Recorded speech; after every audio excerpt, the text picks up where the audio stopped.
Hello everyone, welcome to TD Place as the Ottawa Fury FC look to take on the Charleston Battery here on a beautiful Sunday afternoon in Ottawa, Ontario, Canada. Jenna Mosier alongside myself, Tyler McDonald, and well, it's a very important game for Fury now. They're kind of stretching the bubble when it comes to playoff contention. They've got to win out and have a little bit of help along the way. Jenna, it's the mentality going into this game. What's it like for the players? You know, if I was Coach de Guzman, and I guarantee he probably said this before the game, is tell your players to drop the pressure. They've had so much pressure on them the last few games because of the playoff run. Just go out there, have fun, and play football. You know, as soon as they can start to relax, maybe they can start putting some of those opportunities back into the net. They can start experimenting, having a little fun, and just enjoying their time on the pitch as a team.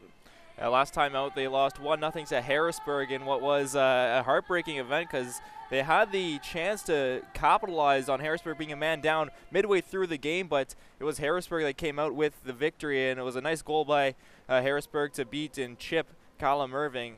That's one you gotta. That's gonna hurt because you know you had the chance with Harrisburg being a man down for so long. Oh, it's definitely going to sting, and they're definitely going to be feeling that this game, but hopefully they put it behind them.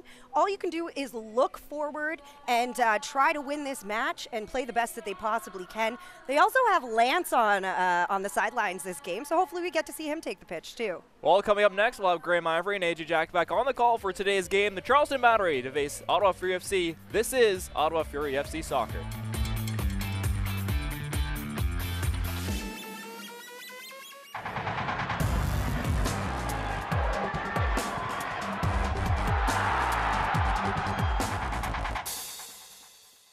I oversee our digital department, which includes our social media team, graphic designers, video editors, and a web management team. We do everything from creating a new team's website to social media reporting and creating content that we distribute on a daily basis. We've had 6 clips that's made ESPN SportsCenter's top 10 list, including 3 that have been voted the #1 play of the day. But not every club's fortunate enough to get that kind of exposure.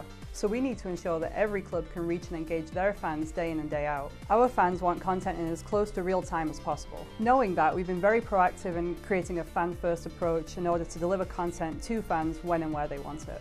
A great example of that would be the video highlights that we create for every game within an hour of the final whistle, but sometimes even sooner. More than anything else, we aim to offer engaging and entertaining content that really helps our fans connect to the league and the teams.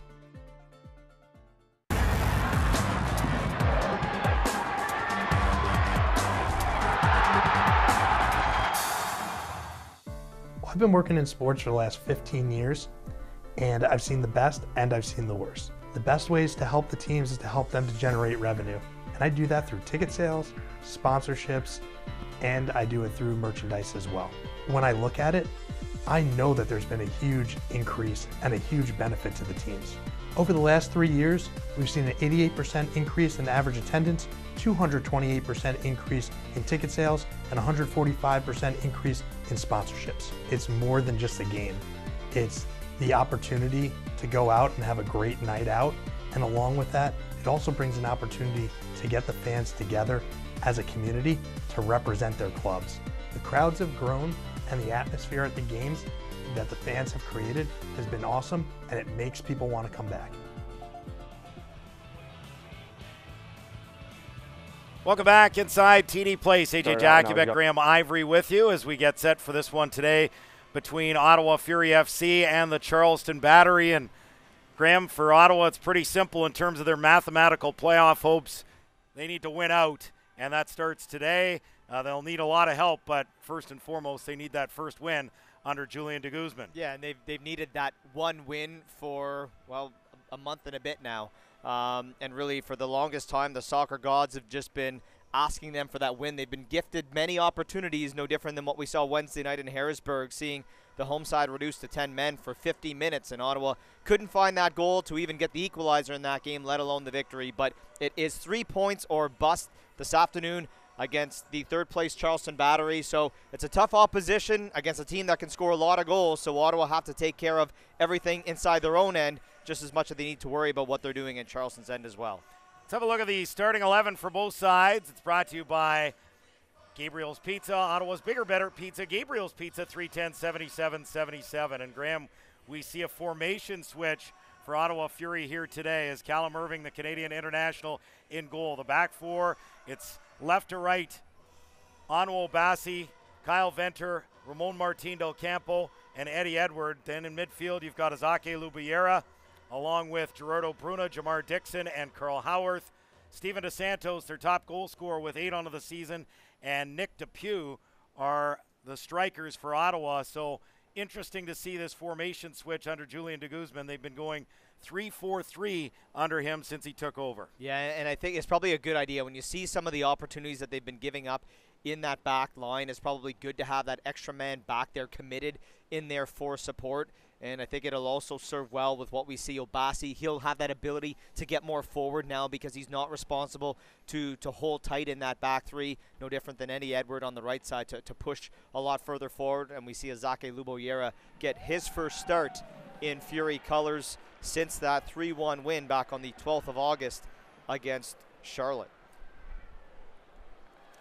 For Charleston, they're going with a 4-4-2 as well, with Otis Nell Cooper, the Cuban international, at the back. The back four is Jared Van Schaik, Forrest Lasso, Taylor Mueller, and the right back Quentin Griffith, capped 49 times by Antigua, 5 goals at international level. Then in midfield, you've got the Japanese midfielder Kotaro Hagashi, Trinidad and Tobago international Nabil Hackshaw, Justin Portillo, the American, and Cuban international Michael Chang. The strikers are Atula Guerra, 40 caps and 5 goals with Trinidad and Tobago at the senior level. And then Jamaican international Romario Williams, who's going to be a player that Ottawa has to find a way to stop today. 15 goals. Only Dane Kelly in Reno and Enzo Martinez in Charlotte have more in USL this season. Yeah, and 2 of those 15 goals came the last time these two teams met in Charleston back earlier in the season. A 2-2 draw between the two sides. Mario Williams scoring both of those goals for the Battery on that evening. And of course, he missed a bit of time that kind of coincided with a bit of a slump of Charleston back in July when he was away participating with Jamaica at the Gold Cup. Second minute, 0-0. Fury moving right to left in this first half with their all-red home kits, red shirts, red shorts, and red socks. Battery with their white shirts, dark shorts, and white socks moving left to right as the ball sails over the head of Eddie Edward on the right. And this will be a Charleston throw. Let's have a look at our keys to victory today, Graham. Well, 3 keys for an Ottawa victory. Very simple, but all talking points from head coach Julian de Guzman. Key number 1, no complacency. Leading tied or trailing up a man or down a man, there must be no complacency in Ottawa's game this afternoon. Key number 2, 90-plus minutes from kickoff to the final whistle. Ottawa must be on their game every minute, every second. And key number 3, and this is a big focal point and a big part of what Julian de Guzman was preaching to his players since Wednesday's defeat, heart. Head coach Julian de Guzman said it was heart that was going to help him decide who got into today's lineup, and heart is what is needed for Ottawa to pick up that first win in over a month.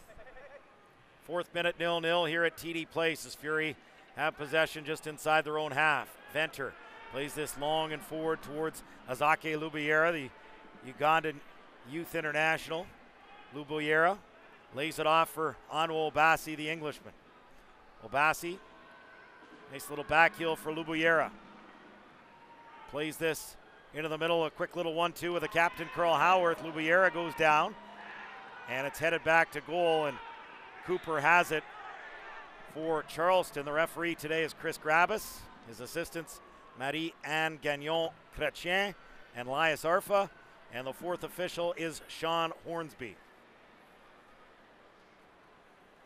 As Seaton Pereira comes out to attend to the injured Azake Lubuyera. Well, it's a big frame of Forrest Lasso going right through Lubuyera. Gets the ball, but gets all of the slight Ugandan. A reminder that Nike is an official sponsor of the USL. For more information, visit NikeSoccer.com. Should mention the available subs today for Charleston. They've got keeper Joe Kuzminski, defender Skylar Thomas. He's Canadian under-23 international out of Scarborough. Midfielders Nico Rittmeyer, Ryan Arambula, and Ta Anunga. And a couple of strikers in Eviel Cordovez and Rich Garbanzo. For Ottawa Fury, on the bench, backup keeper David Paulmet.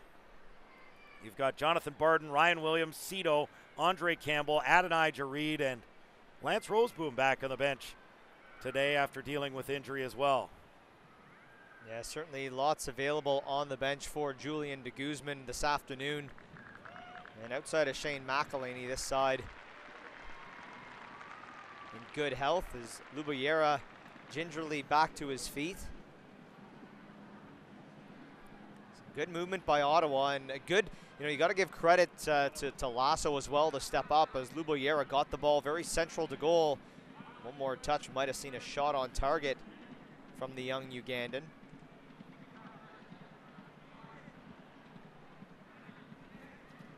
Fantastic fall afternoon here in Canada's capital. It's a sunny day and 17 degrees Celsius. So mid-60s, and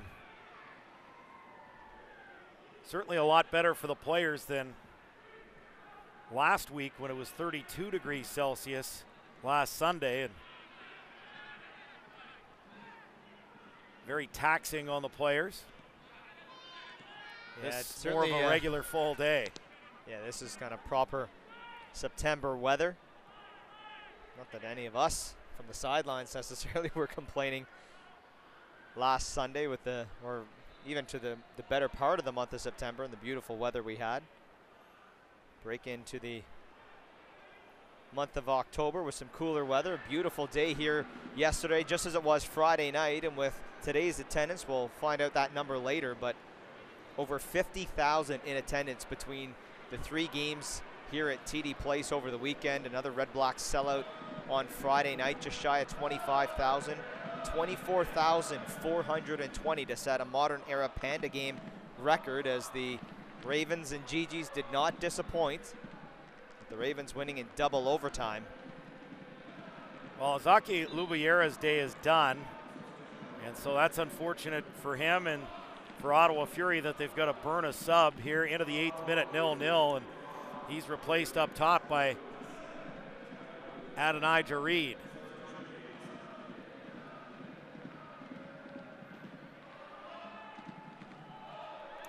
Well, you have to think it must have been his ankle or his knee, the way that kind of Lasso went through him on the challenge. And again, really nothing there. It was just a much bigger frame going right through a very slight player in Lubuyera.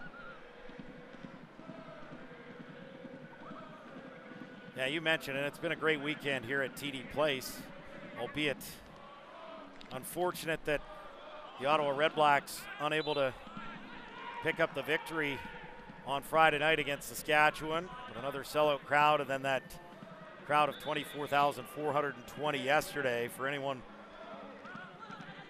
watching in the United States, U Sports football, the equivalent of the NCAA, but crowds of 24,000 just do not happen with any kind of regularity. It would be like D2, D3 level attendances in U Sports, and the two Ottawa universities, Ottawa and Carleton, squared off, and it was Carleton winning in double overtime, 33-30.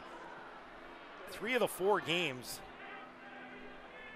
the Panda games at TD Place, have been sensational. 2 overtime games and 1 that ended on a Hail Mary back in 2014. So it was certainly no different yesterday. Terrific atmosphere, and great to see a great day again today. When you think of Ottawa's next and final home game of 2017, it will be next Sunday against FC Cincinnati, and the early forecast says for sun and 22 degrees, which is terrific weather at this time of year in early October. Well, it's certainly nice to see, and the one thing that we, when you look at the attendance this season, been very good for Fury FC. By this time next weekend, we should see the club break over 100,000 on the year, which would be the first time they've done that in their 4-year history. And when you think of, there's 3, maybe 4 games that were virtually rained out from an attendance perspective that would have hurt the gate kind of midsummer. They had to go through some horrible wet weather on a couple of occasions. Here's a long throw from Carl Howarth in the 10th minute, 0-0. Throws this into the Charleston box. It's headed into the air. Del Campo plays it back inside the Charleston penalty area, but cleared away to the halfway line where it's played on the left side for Howarth. His ball met by Guerra. And now it deflects. Deflects out for an Ottawa throw.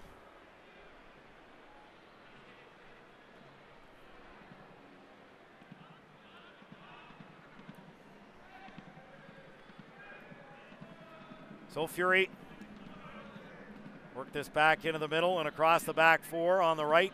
Eddie Edward, halfway line. Edward skips past one defender and keeps going. Plays this wide left. Comes back into the middle, and this will go out now for a goal kick. 11th minute, 0-0.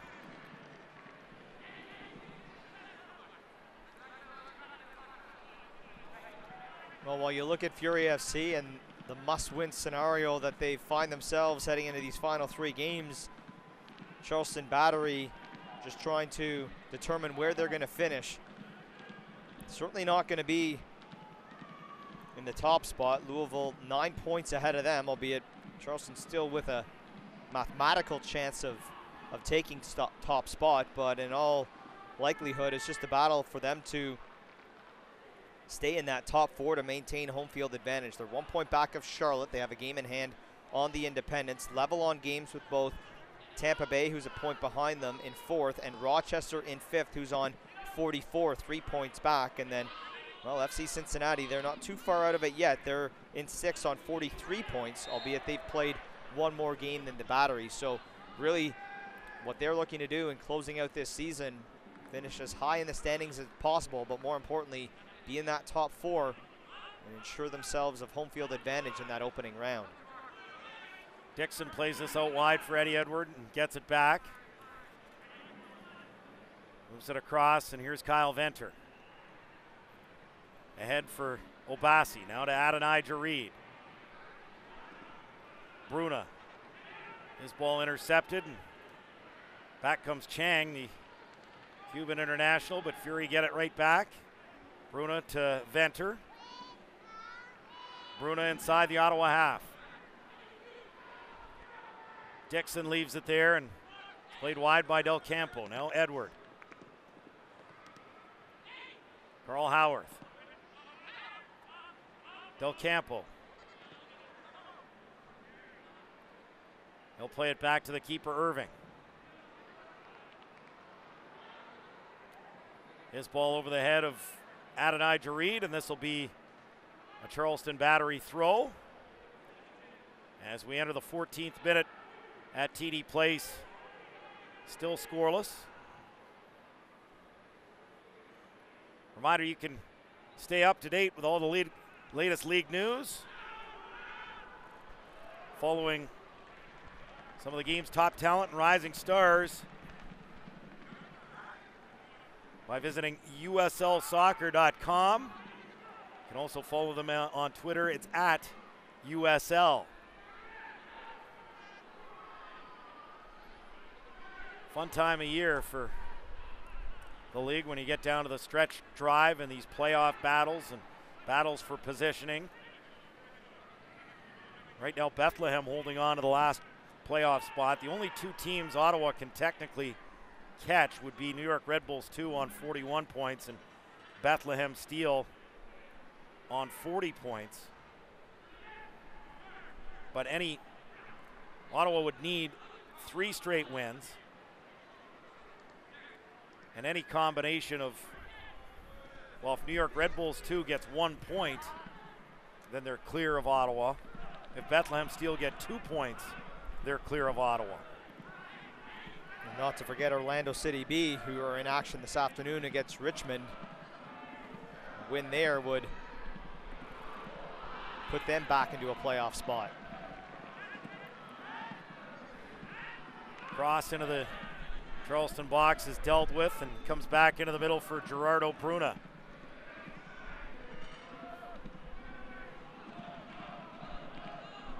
Venter now on the right side. Edward for Dixon. In for Nick Depew. Out wide for Onwo Obasi on the left. Obasi with the cross. It's a little behind Depew. And cleared away on that left side by Van Schaik. Good work by Edward to win it back. DeSantos plays it out wide on the right side. Howarth back to DeSantos. The shot, it's blocked. DeSantos again, and it's 1-0 Ottawa. In the 16th minute, 9th league goal for Steven DeSantos, and the Fury take the early lead. Oh, fantastic work by Ottawa Fury FC, getting that ball out wide. We saw the opportunity earlier down that left side by Obasi, and now Carl Howard down that right side, and a great delivery into Steven DeSantos in space in the penalty area. The first effort was blocked. The second one made no mistake to beat Odisnell Cooper. 1-0 Fury FC, his 9th of the season, to set a club record for the most goals in the regular season by a Fury player. Well, great start here for Ottawa. We've given all the math and all that kind of stuff about playoffs, and the reality is for Ottawa, they just need to find a way to A, play better, and B, get a win. Well, and now with this opening goal, they need to find that second goal, because too many times this year we've seen them score that opening goal or come back and take that 1-goal lead. It's that second goal that they need to allow them to really execute their game plan better. Yeah, 2 games in particular here come to mind against New York Red Bulls 2 and St. Louis in the midst of that draw streak where they took the lead, gave up a couple of goals, and ended up getting late equalizers, which certainly helped in one sense, but they needed to turn those 1-point games into 3. As Charleston looked to counter on the left side, just inside the penalty area, the flag is up against Guerra, and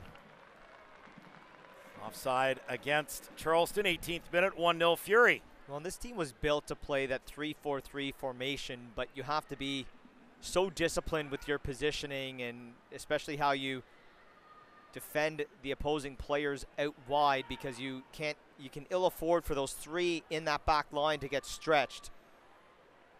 And Ottawa always looks to have done good when they play that 4-5-1, 4-3-3 formation. Here they come again. It's Adonijah Reed. Reed works his way into the penalty area and went flying over the Charleston defender, but I think the right call to wave off the penalty from Grabus. Yeah, there's just that one moment there, a bit of confusion there between Reed and Nick Depew as Reed gets his way into the penalty area. And he just ran out of room, really. But certainly fair call for a penalty there, as Lasso again going through an Ottawa player. Played wide right. Does Charleston get this back to Griffith? Hackshaw.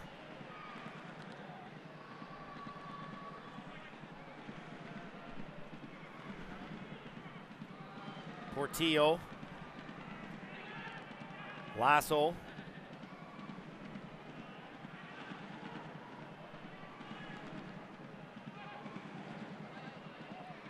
Played wide left for Van Schaik.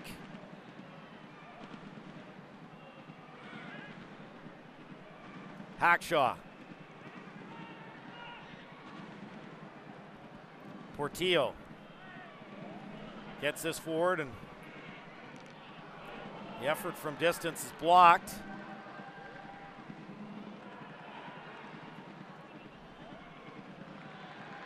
As Obasi comes and wins this ball from Chang. Quick little 1-2 going forward, and Ottawa looking to counter here as Obasi plays it into the middle for Howarth. Good work by Van Schaik to cut across and prevent any further damage. 20th minute, 1-0 Fury.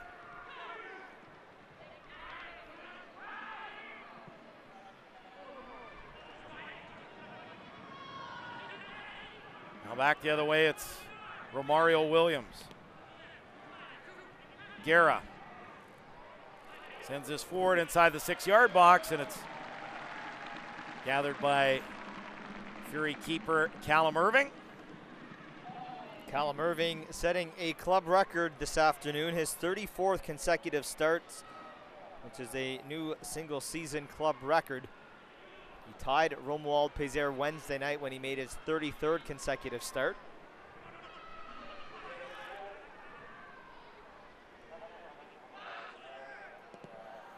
Another cross here, dangerous, and getting his hand on it was Callum Irving inside the 6-yard box again as Van Schaik plays this forward on the left. Agashi with the ball, and this is easily gathered by Irving. So Charleston, after giving up the opening goal, starting to come on a little bit. Yeah, and they not afraid to press forward with numbers as we saw in that opportunity. Also giving Ottawa little opportunity, or options I should say, in terms of escaping their own defensive third. Justin Portillo, 6 assists on the season in central midfield. Also has 6 goals to go along with it. He is really that engine in the middle for the Battery. And Michael Chang, who plays out on that right-hand side, 4 goals, but leads the team with 7 assists. So lots of weapons across that midfield. Katara Higashi, 5 assists on the year. So you see where all the play kind of generates from through that midfield. Flag is up against Guerra, and offside Charleston again. 22nd minute, 1-0. Ottawa leads.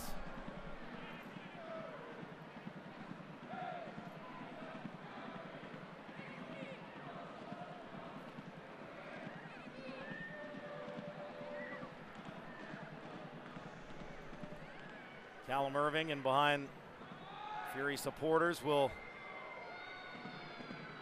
urge him on as it's flicked on by Adonai Jareed. Now to Nick Depew.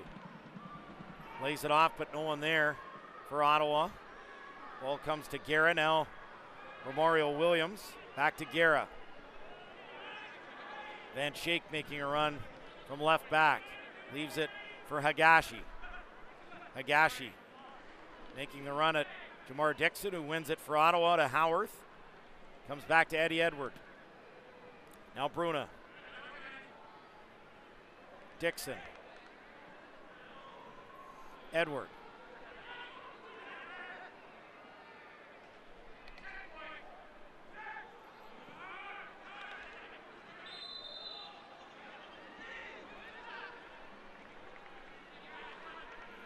Injured Charleston player is down. And that's Higashi.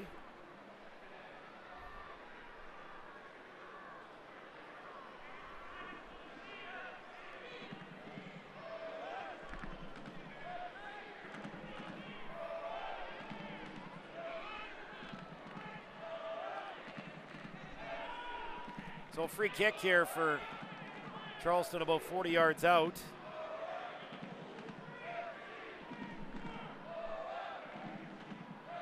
As they look to cut one back after conceding the opening goal in the 16th minute from Steven DeSantos. This free kick takes a bounce inside the 18-yard box and right to Callum Irving, who launches this forward towards Adonai Jareed. Couldn't keep it in play. It will be a Charleston throw inside their own half.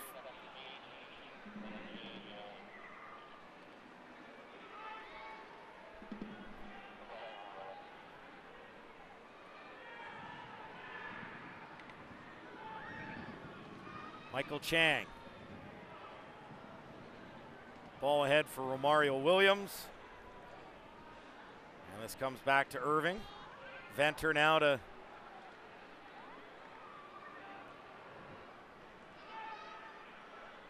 Bruna, and his ball met by opposition White. Comes down to Hackshaw. Van Schaik ahead for Higashi.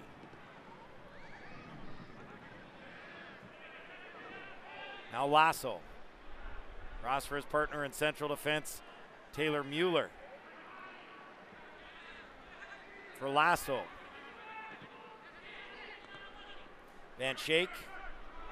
Portillo. Ahead for the speedy Higashi. Flag is down. Higashi, byline. Forced back. Lays it off on the left. Comes to Romario Williams. He couldn't hang on to possession, and Fury looked to counter. Ball ahead for Depew, and good work by Taylor Mueller to recover, and Cooper comes out to collect it for Charleston.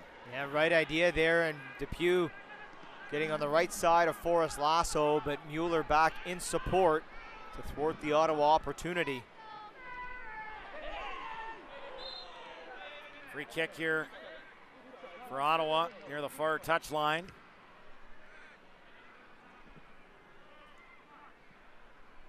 Carl Howarth drawing the foul.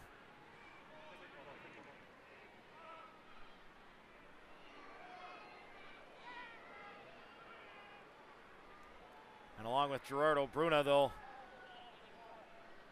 watch this over.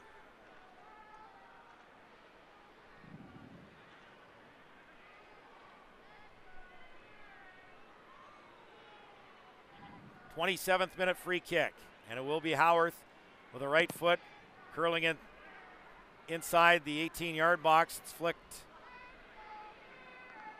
out near touchline for an Ottawa throw.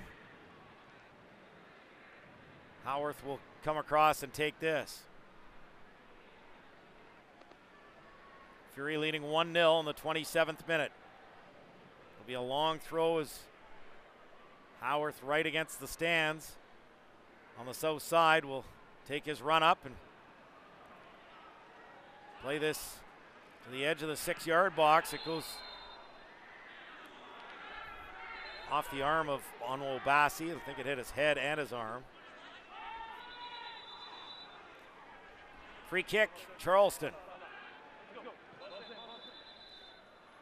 Reminder, every Monday you can check out Ottawa's premier soccer show as it looks at the world of soccer, from local club teams to Ottawa Fury FC to the beautiful game across Europe and around the globe. It's Corner Kicks, Mondays on TSN 1200.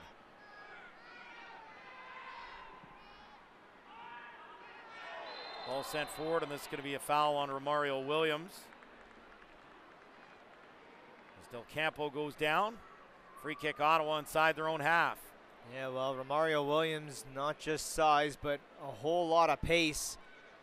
And he did establish good positioning on Ramon Martin Del Campo, but had that hand on the back. You feel that, down you go, foul called.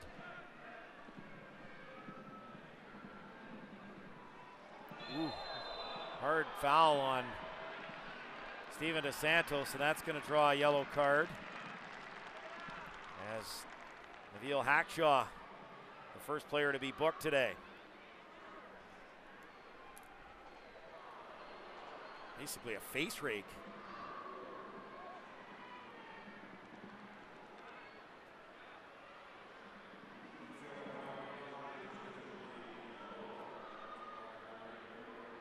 So free kick here for Ottawa. Just inside this Charleston Battery half.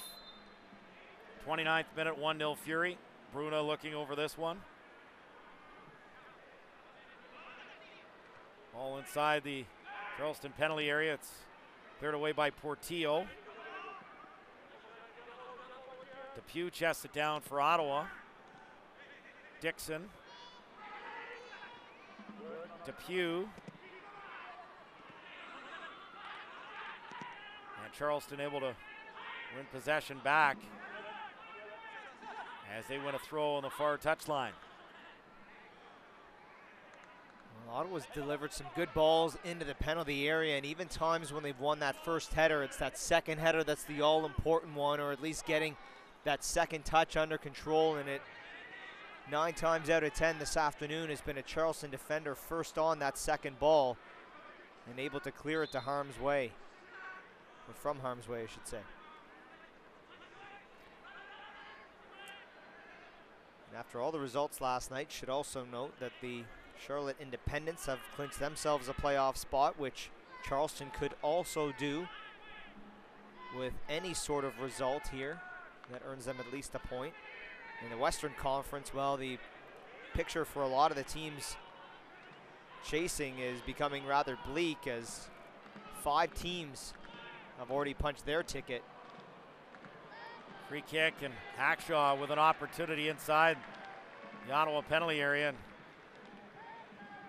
unable to make good contact with that, and goes out for an Ottawa goal kick. We've played a half an hour here at TD Place, and Ottawa Fury FC with their playoff hopes hanging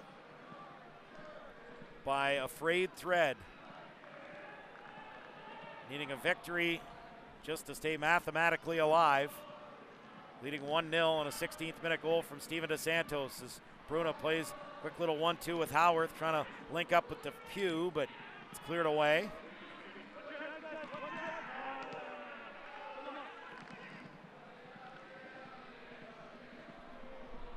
Bruna again, back to Venter.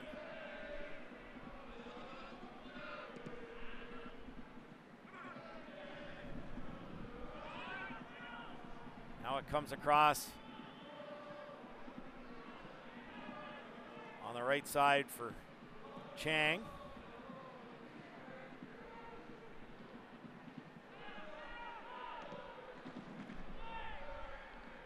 Sent forward by Mueller. Comes back out wide for Higashi.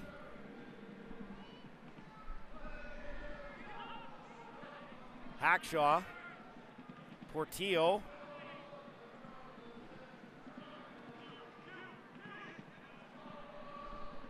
Comes back into the middle and out wide now on the right side for Quentin Griffith.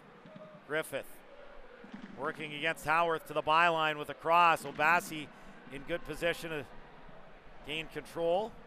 Leaves it for Venter. Ahead for Howarth.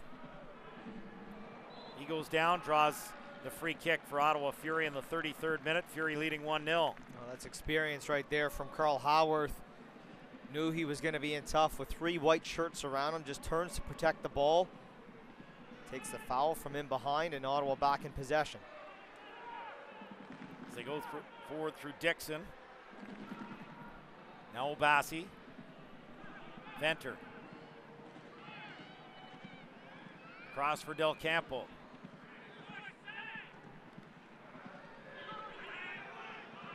Laces ahead towards DeSantos, and it goes out for an Ottawa throw.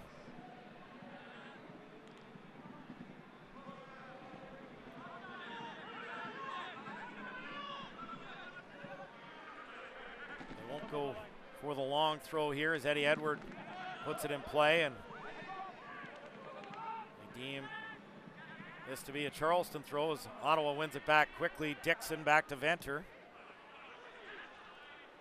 His ball unable to get to Dixon again, but one on the far side by Steven DeSantos. Bruna now to Dixon. Venter. Wide left Obasi. Kyle Venter. Center circle.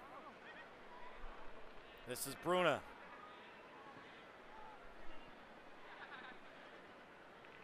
Gets it ahead wide right to Santos. Now Edward, and it'll be another Ottawa throw.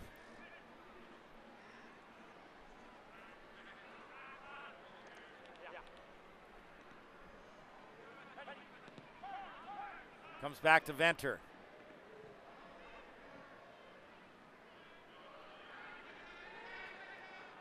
Venter with a ball ahead on the left side towards Onwo Obasi.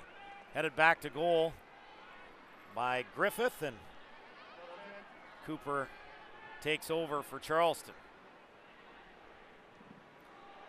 And this deflects out for an Ottawa throw. Obasi. In for Depew. Now Obasi. His ball deflects to Jamar Dixon. And Dixon will get a yellow card. That's tough. He's on the ball. His studs were up as he was moving forward with possession of the ball. Yeah, we definitely need another look at that one. And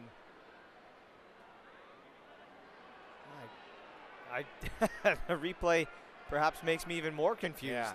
And head coach Julian de Guzman just as miffed as we are. I didn't even see a foul, let alone anything that would result in a yellow card.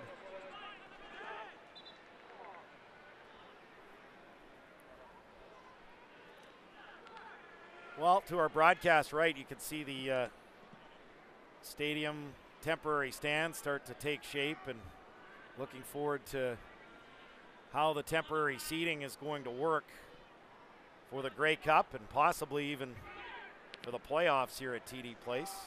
Temporary seating should take capacity to around 35,000. One of the grand masters of temporary seating happens to be Mike Watts, if you were unaware of that. That I was. Mike Watts has worked on stadiums throughout the world. Now, I will say this, because he's got strong convictions about human rights, he refused to take place in any type of stadium building in Qatar, but did some great work in Zambia. He was in Easter Island, went to Australia for a bit, Fiji, a lot of work in the South Pacific. Nice place. Went to Savannah, Georgia, just down the road from Charleston, Costa Rica, and a few other places. I think he's working on a project in Luxembourg next, but really learned a lot about temporary stadium seating from Mike Watts. If you want to learn about soccer from Mike Watts, and that's his number one passion, as Callum Irving makes a good play to send this over the top for Depew. Now Depew gets this onto his right foot, trying to get a shot away, but too many white shirts in the vicinity, and Charleston gains possession. Although Dixon gets it back for Ottawa, and here's Venter across for Del Campo. But Mike Watts, it's the latest USL news and information. It's every Monday at 9, Sirius XM FC Channel 85. He might even give you a course on stadium building. Don't forget also Sirius XM FC will also air the USL Game of the Week as the flag is up against Charleston here for offside. Please check uslsoccer.com for dates and times.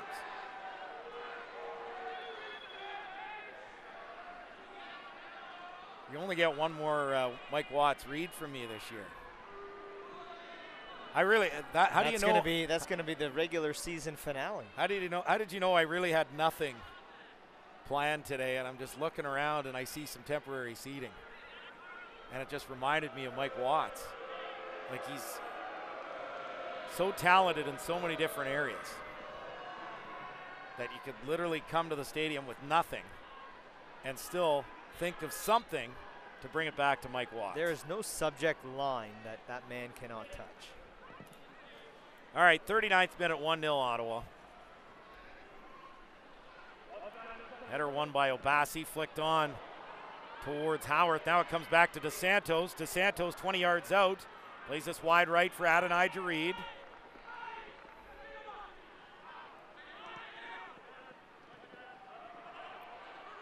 And Charleston will regain possession on the far touchline, and it's a Charleston Battery throw.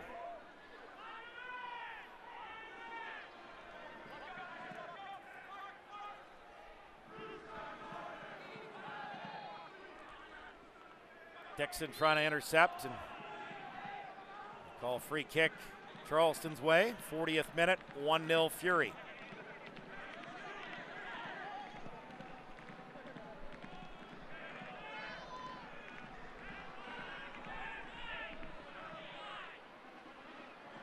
Comes back to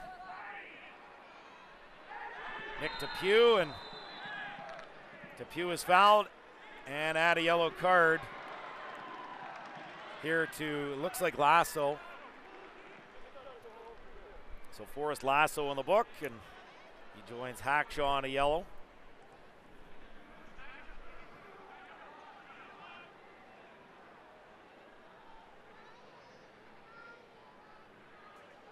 So free kick, far touchline, about 35 yards out.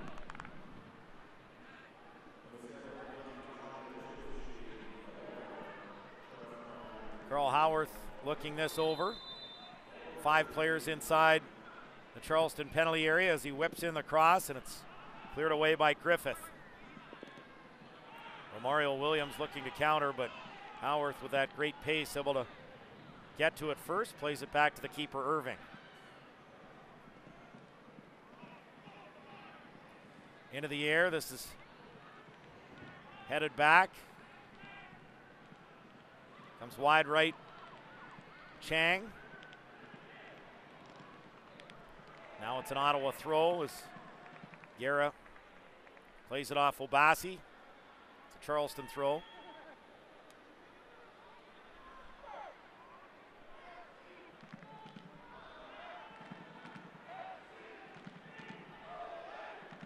Griffith.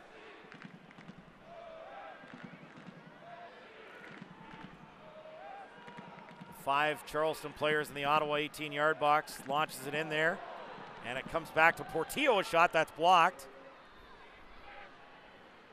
Now it comes wide right. Is that Venter who got in between that Portillo shot and the goal? It was, so important play there by Kyle Venter, and it looked like Depew was fouled. No one made the call, so Charleston just launched this back into the Ottawa half, headed back to goal by Del Campo, and Irving will roll it along the turf for Venter. Back to Callum Irving.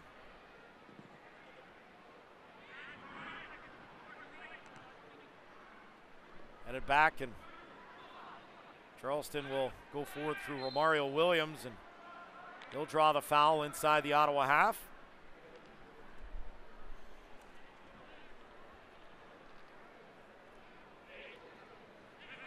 Well, Romario Williams, the only player in Charleston's starting 11, as well as their subs, who is signed to an MLS contract with Atlanta United.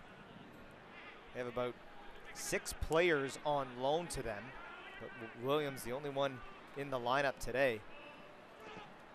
Here's the free kick. And this is blocked by Depew right at the edge of the 18-yard box and cleared back to the halfway line. With Atlanta's 0-0 draw yesterday with New England Revolution, they punched their ticket in their expansion year to the MLS Cup playoffs, and Toronto FC, with their big win yesterday, claimed their first ever MLS Supporters Shield, as they still chase down the best season in MLS history. Hearing there will be a minimum of 1 minute of stoppage time to be played here as we enter the 44th minute at TD Place. 1-0 Fury, and Ottawa with a free kick taken quickly here on the left side for Bruna. Back to Obasi, and he wasn't able to beat Guerra that time, but recovered enough to concede the throw to Charleston. That was a great challenge from Obasi. Guerra. Now Williams, and good work by Dixon defensively on flashy Jamaican forward. As Fury get it back to Pugh for Howarth. Plays it into space, and Lasso comes across and makes the play.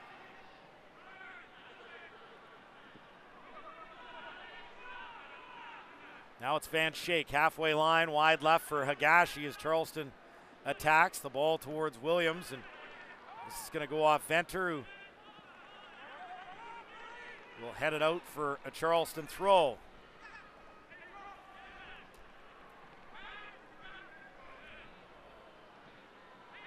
Another Charleston throw coming up here.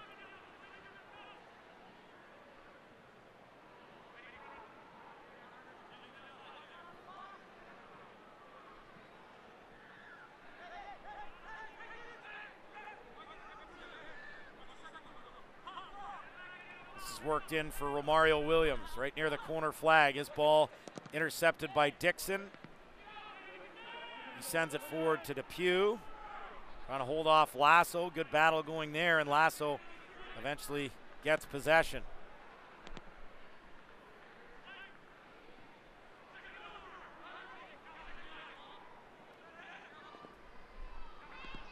Working down the left side, Charleston attacking again. Edge of the penalty area. Guerra with a shot, and that misses the far post as it took a deflection. Now we're into first half stoppage time and a corner here for Charleston from the near corner flag.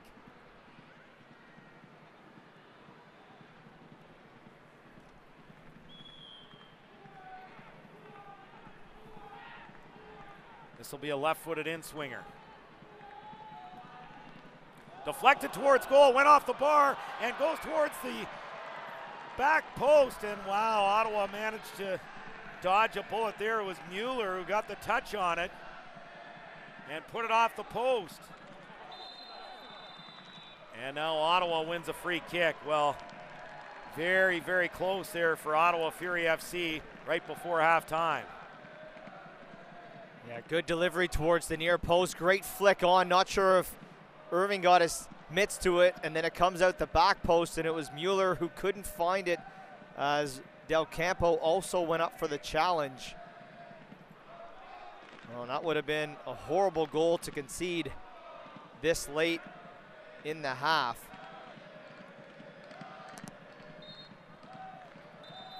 And there is the halftime whistle with the score. Ottawa Fury FC 1 and Charleston Battery 0. And for Ottawa, pretty good first half outside of really that last second opportunity via the corner.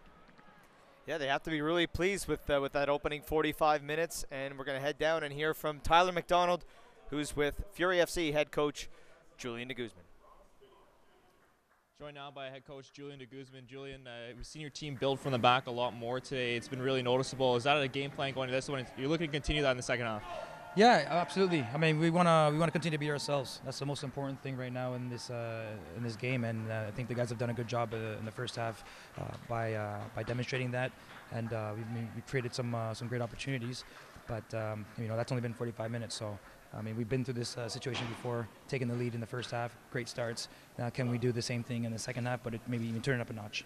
What does the team need to do to finish off this game and come out with 3 points? Right now it's all about character, and I mean, I told these guys the first and foremost is passion and play for the badge. So if they could be honest about that and keep that up throughout the rest of the game, I don't see why we should come up with 3 points today. Thanks, Julian. Good luck in the second half. Thank you. There you have it, Julian de Guzman in conversation with Tyler McDonald. And with Ottawa's season on the line today, they need 3 points or they are officially eliminated. Pretty good first half. Character, passion, and playing for the badge. And I think those were the key messages from Julian de Guzman. He said that's what he spoke to his players about coming into this game. And I'm sure, again, what he's going to reiterate at halftime. That's what they need to do. Too many times this year we've seen them go out and they've been brilliant for the first half. I think against the Charleston side, very good to be 1-0 ahead, and I think they've had the better of the play for most of that opening 45 minutes. But they need to make sure that we're saying that exact same thing at the end of this second 45-minute stanza. Coming up, we will have what's trending around USL with Tyler McDonald and Jenna Mosier. Also, our first half stats, and coming up next, it's our player profile with Tucker Hume. 1-0 Ottawa Fury FC leads Charleston at halftime. This is Ottawa Fury FC Soccer.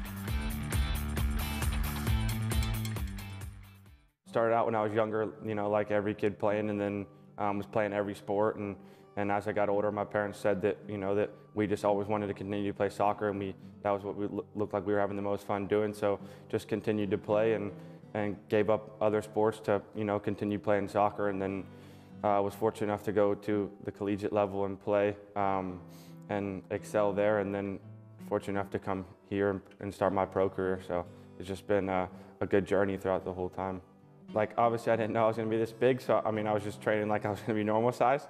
But yeah, I mean, just in the summers and stuff, I would go with coaches and do a lot of technical work and play a lot of 3v3, a lot of small-sided just games to get better at with my feet and make sure that you know, that was a game, an area where I wasn't weak in the game. Yeah, I mean, obviously I was super excited for my brother. You know, that's something we've been dreaming about. It didn't work out for me, but fortunately I was able to get this opportunity pretty quickly after the draft, and so, you know, it made things a little better, but also left a chip on my shoulder, like, to prove and show people that I can be at that level with him. But I mean, just in that moment with my family, we were happy for him, and you know, we knew something was going to work out for me. So just embrace the process and just keep working hard. I mean, that was just the best, having someone always there with me every team I went to, and someone to help me get better, and as well me make him better. And so just having those memories playing at a high level and stuff has been a lot of fun and just invaluable to my soccer experience. For me, I mean, just my first place where, you know, I'll always remember this place because it's the place where I, you know, became a pro. But just first time in Canada, and you hear so many things about Canada being from Texas, you know, and it's lived up to with all the cold and the snow. But I mean, it's a good life experience to be here, and I like the city, like this area, a lot to do and stuff.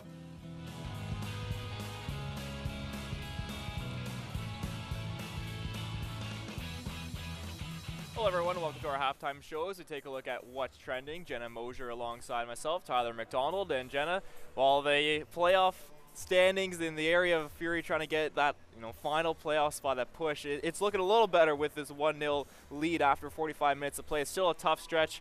As a player's mentality that from what you've experienced, what do Fury need to do to continue and try to get this form into the playoffs, hopefully? You know, they just need to win. That's what they need to do. Unfortunately, they are dependent on a lot of other teams and how they finish, whether they lose or win, in order for their playoff bid. But just continue to play really well and focus and work on the things that you would work on in any game. Defense, continue to try to communicate. Offense is playing great. They're putting a lot of pressure on Charleston today, which is forcing them to get a little bit frustrated, if you haven't noticed that. So just try to win, get those 3 points. That's all they can really do right now, and that's their main focus. Take a look at Charleston up there too. They're sitting pretty comfortably up in the playoffs, but they want to get home field advantage in the playoffs as well, so they need as many points as they can get to secure that as well. So, you know, there is fight for both these teams to get points that they need. You know, whenever you're playing, whether it's regular season, your first game of the season even, all you want to do is win. That's it. You never go into a game going, I want to draw or I want to tie. Take a look at Fury's playoff potential here and what could happen. You see right now they're sitting at 13th place with 33 points. The points needed obviously to clinch is 16, but there's only 3 games left this season and only 9 points available. So all 9 points are needed in this final stretch for Fury FC. They have one more home match next week, and then they're on the road in Pittsburgh for their final game. 2 tough opponents that they'll be facing, along with Charleston in this game as well. So there's always something to be working towards in this end of the season. Yes, and we've seen Ottawa Fury really step up against teams that are at the top of the league. So I think we're going to continue to see them put everything they have on the field. Next weekend's game is Fan Appreciation Day, so you're definitely going to see them give the fans back everything that the fans have given them this season. Well, Charleston's been working hard. They had some good opportunities at the end of the second half there. I'm sure they'll be looking to continue that in the second half. Fury looking to hold on to that 1-0 victory so far. If they can hold on, we'll see if they can. In the next 45, we'll have Graham Ivory, AJ Jakubak on the call once again. This is Ottawa Fury FC Soccer. Recently, our country has witnessed catastrophic devastation. Hurricanes and flooding have upended lives and livelihoods. Across this great country, Americans have answered the call. That special calling that compels us, when others are down, to step up and do whatever it takes. America's at her best when, against all odds, we come together and lift each other up. Please donate to oneamericaappeal.org. America needs you. Thank you. Thank you. Thank you. Thank you. Thank you.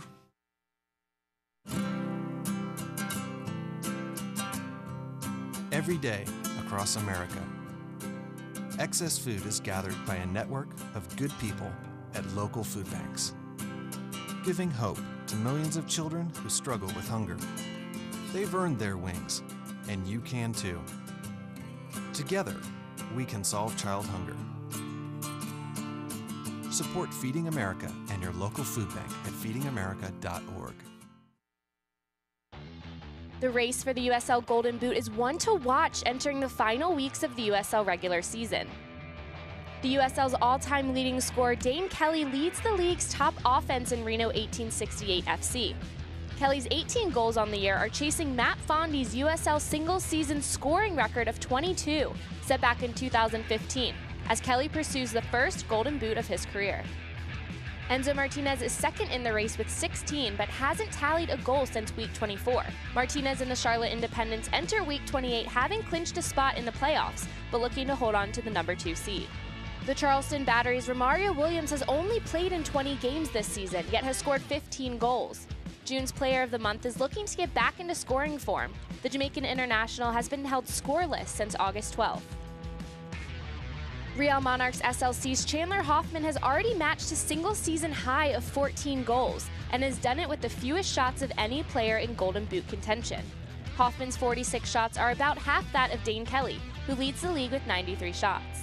The Pittsburgh Riverhounds' Corey Herzog has played the most minutes of the players in the running and is coming off his third 2-goal performance on the year. Herzog's brace against Bethlehem Steel FC brought his season total to 13, the same number he had in the 2016 regular season. With 3 weeks to go, the contenders will look to end on a high note as the race nears the finish line. For USL Network, I'm Morgan Conklin.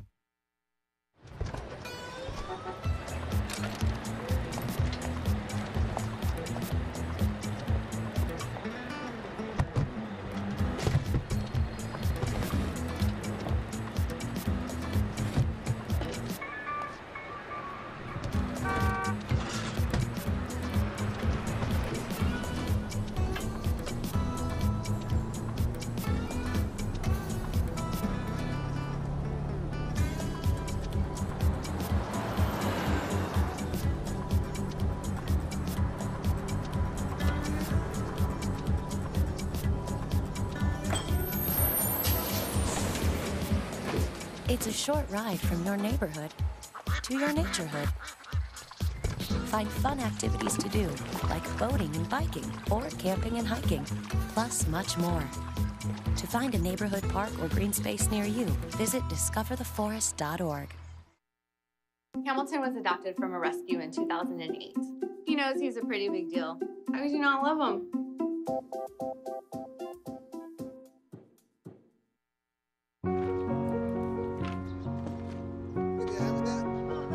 We'd do anything for kids. Yet 1 in 6 children in the U.S. struggle with hunger. Help end childhood hunger near you. Learn how at feedingamerica.org.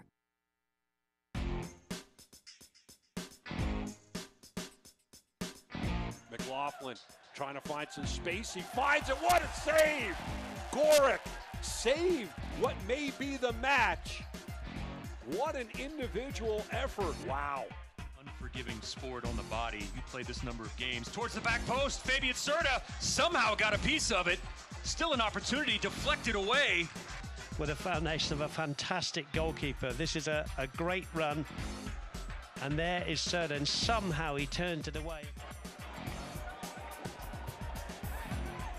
Pickens, two-hand punch. It's out to Martinez, brings it down on the right foot. He'll cut it in, left foot shot, and Pickens tips it over the bar. Fantastic save by Pickens again. It's so close. He's there the whole time. He's hit that with his left hand.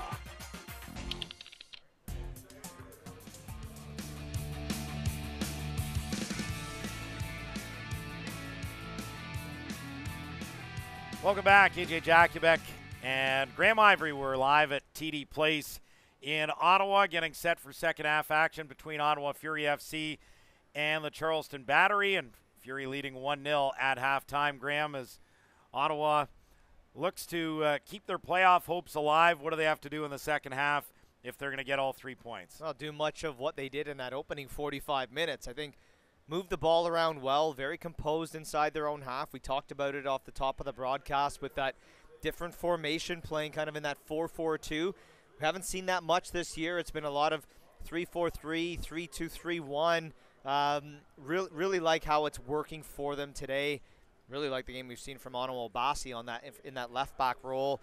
So many times we see how dangerous he can be with those overlapping runs to get forward. And he's that one guy who can always, without question, take a guy on 1v1 just with the skill set that he has at his feet.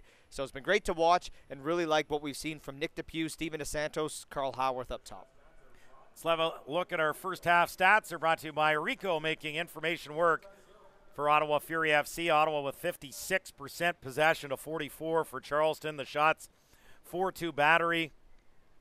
Charleston had the only corner, and boy, they almost scored on it right before the stroke of halftime. But the only goal from Steven DeSantos coming in the 16th minute to give Fury that 1-0 lead heading into the second half. And the one factor, you know, it's not a factor right now, but it could be a factor later on this game, is knowing that Julian de Guzman had to burn a sub inside the opening 7 minutes of this match, with Zake Lubayera having to leave injured, Adonijah Reed coming into the match. So while it doesn't seem like much right now because Reed has been full value since coming into the match, that can play a factor in the closeout of this match this afternoon. For our television viewers and viewers watching the stream, our highlights on now for Budweiser, and there's the Steven DeSantos goal with the cross coming in from Howarth. The second effort after the original shot is blocked, and DeSantos makes no mistake on the goal. Before that, Lubayera, Azake Lubayera goes down with that injury just outside the box, and Callum Irving with some good work in the Ottawa goal. Is pretty good first half for Ottawa Fury all in all. Yeah, look, it's been a physical half, and Charleston really, they're 100% in on every challenge, and that's why we saw that injury to Azake Lubayera. You saw that chance on the corner there. It was actually Hackshaw whose effort at the near post goes off the crossbar and stays out, and it was his error on Steven DeSantos' goal. He should not have had that much space in the penalty area when Carl Howarth's delivery came through. He was late getting to his man.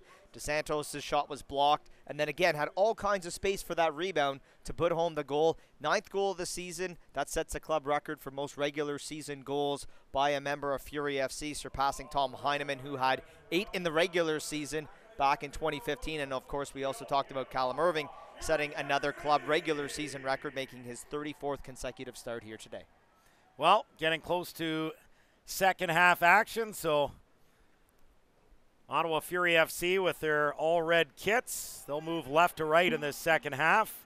Red shirts, red shorts, and red socks. And for Charleston, they've got the white shirts, dark shorts, and white socks moving right to left in this second half.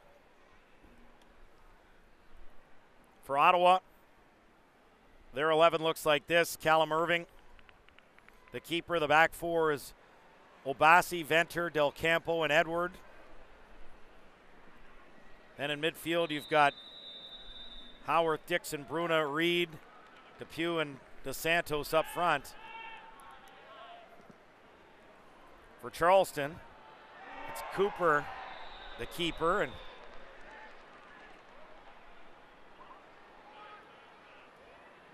got a yellow card going against Nick DePuy here for a dive.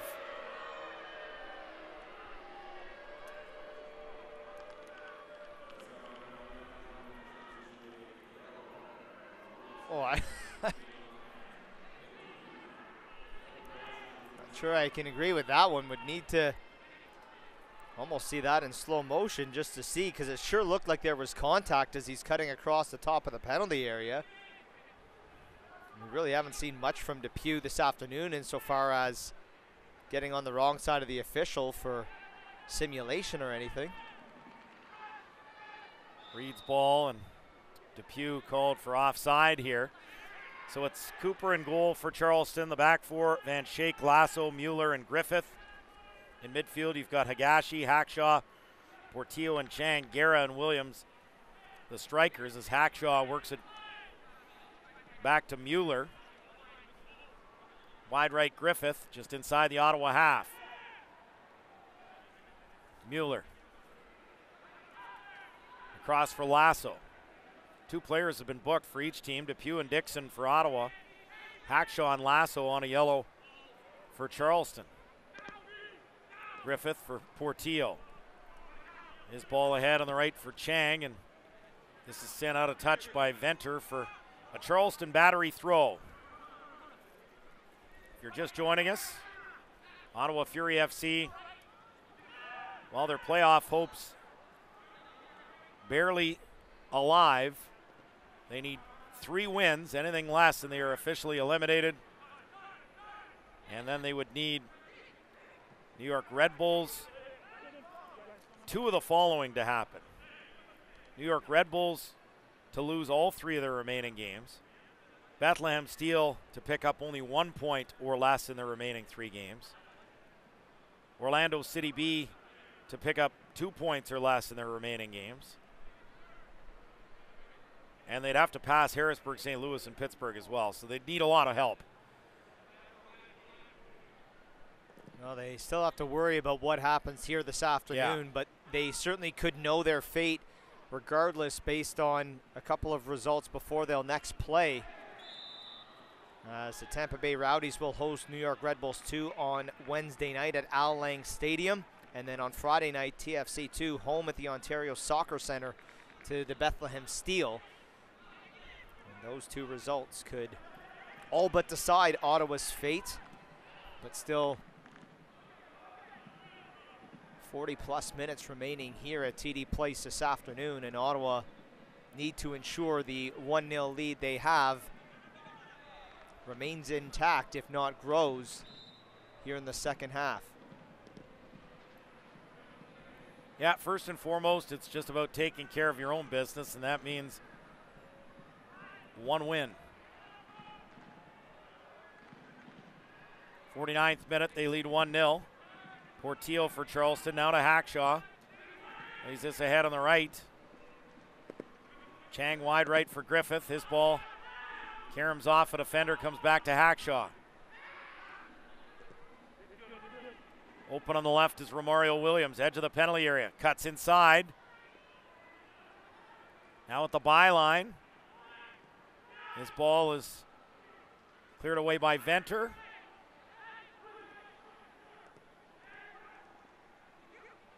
Charleston look to attack here on the right side, and that shot misses high from Griffith, and it'll be a goal kick for Ottawa Fury. 50th minute, they lead 1-0. Yeah, wasted opportunity there from Griffith, who got in a good position just inside the penalty area and sent that one well over the bar. After a couple of good passes, the top of the 18.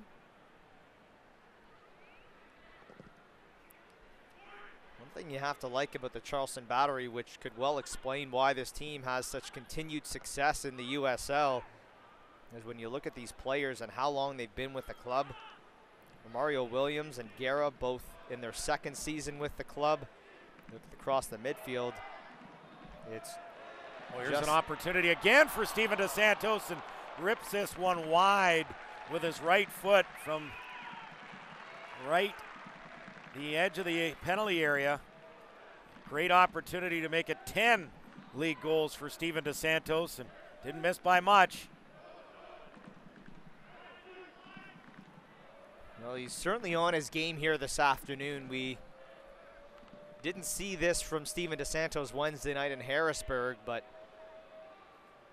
looking like the threatening player that we saw when he went on that streak of scoring in 5 consecutive games. He had gone 3 games without a goal coming into this afternoon, of course, before he netted his 9th of the season.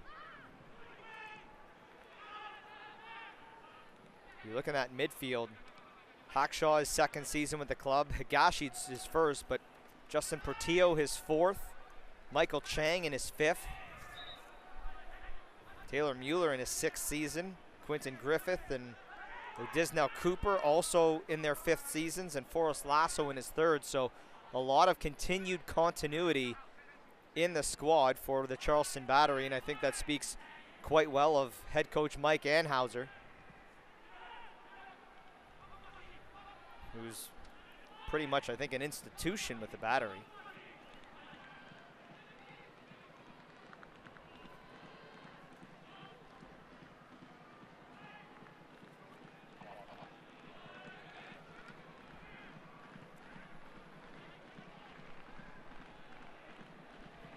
Fury push forward.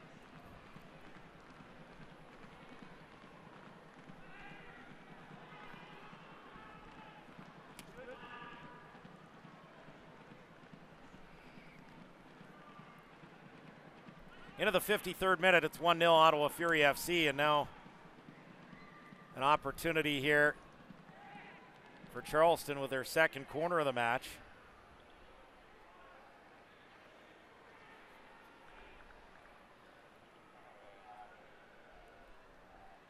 So it'll be a right-footed in-swinger, and this goes right into the arms of keeper Callum Irving, and quickly he looks to catch Charleston on the counter. It bounces over the head of Adonijah Reed, and Griffith will play it quickly back to Cooper, who sends it out of touch for an Ottawa throw. Here's Obasi. On the left side for Howarth. Works towards the byline with a cross. This deflects out and will be a goal kick for Charleston. Again, some good work by Carl Howarth. This time he swapped over to the left-hand side, but too heavy on the cross, and no one was going to be making that run to the back post. Almost need to try and find a way to cut it back higher into the penalty area.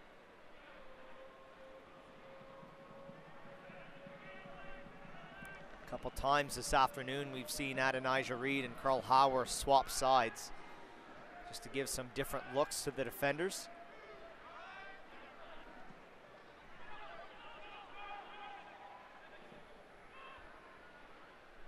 Should also mention that just now Cooper's going to have to not only battle the Fury but the Sun for this second 45. Dixon for Howarth now on the right side. Adonijah Reed cuts onto his left foot. The shot, great save by Cooper as Reed looking for that top corner on the far side. Just couldn't bend it over the arms of the keeper, Otisnell Cooper. Fantastic save by Cooper, diving to his right. A good work by Adonijah Reed to turn the defender inside out as he cut onto his left. Ooh. How was there not a call there?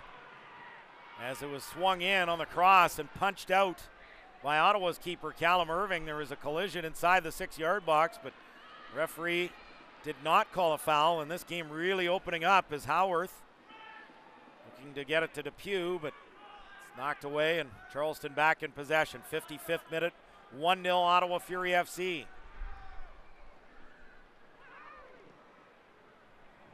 As Charleston now take their turn to go forward, and Romario Williams goes down, and Ottawa will play this to the halfway line to Depew. Mueller all over him, and it comes back to Griffith. Wide right Chang. Ahead for Guerra. And he slips on the turf. Venter sends it out for a Charleston throw.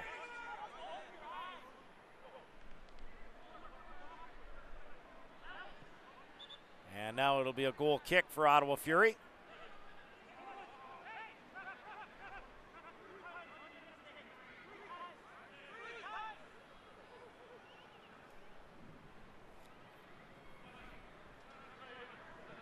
Just getting another look at that collision there with Callum Irving, and how many times this season have we seen the foul called the other way for Ottawa going up against the keeper.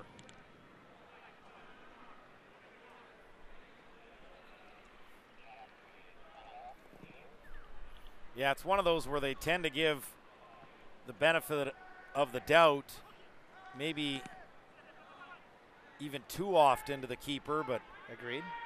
That time, a heavy collision. Surprised it wasn't called. Bruna back to Kyle Venter. He'll play it back to Irving here in the Ottawa 18-yard box.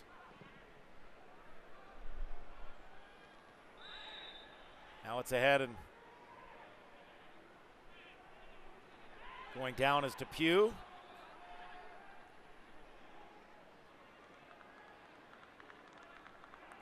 Free kick Charleston.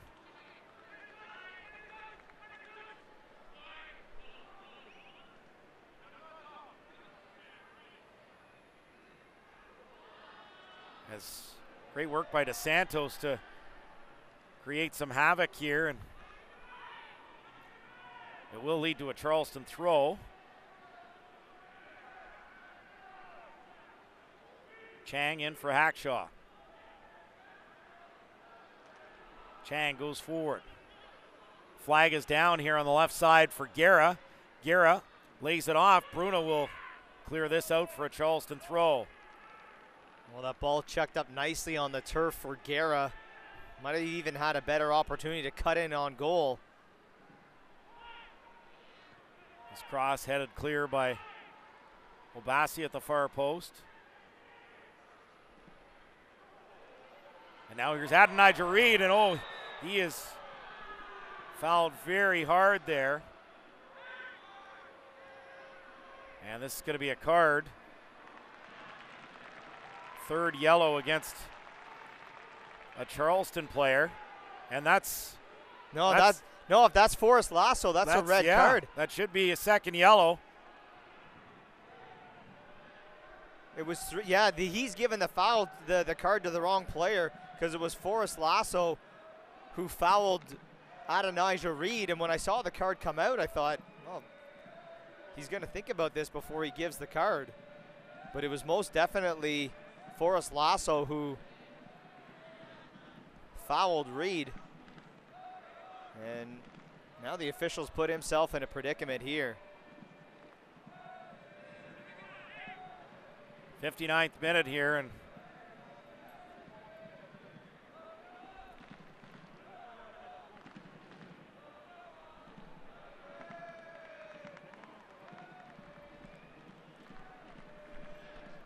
I'm not sure. Looks like Chris Gravis. No, and that's the end of the day for Forrest Lasso. Yeah, he is off. Well, it'll be the second straight game for Ottawa Fury FC that the opposition has been reduced to 10 men, and Lasso with the aggressive challenge on Adonijah Reed will see his day come to the end in the 59th minute.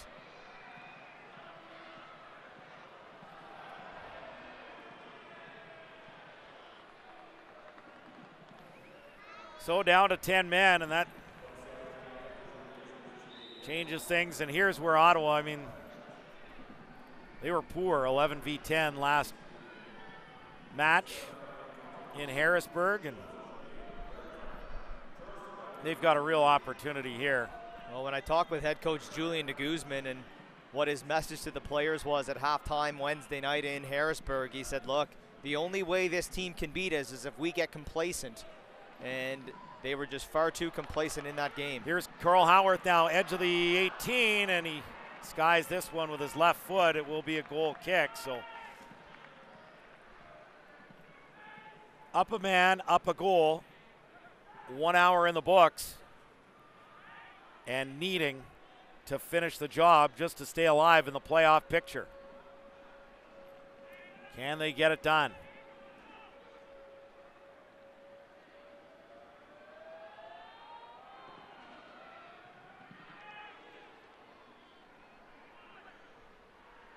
You'd love to see Ottawa with a chance to make things interesting.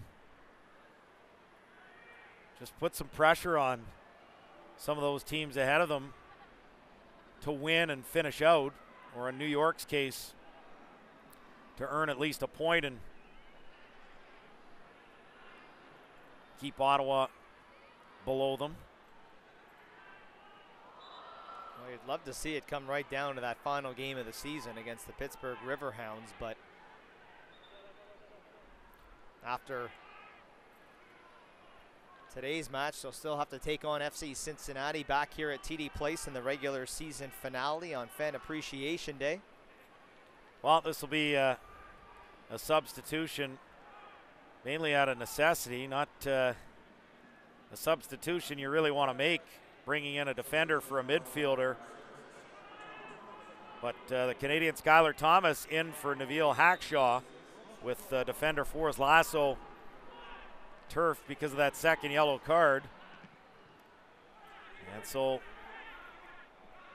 basically a tactical substitution based on the fact that they're down to 10 men. 62nd minute, 1-0 Ottawa. Can they take advantage or hold the advantage? Del Campo moves this forward. It's chested down by Depew, and that'll be, great work by Howarth to keep this in play and win the ball. And Howarth clearly fouled there by Van Schaik.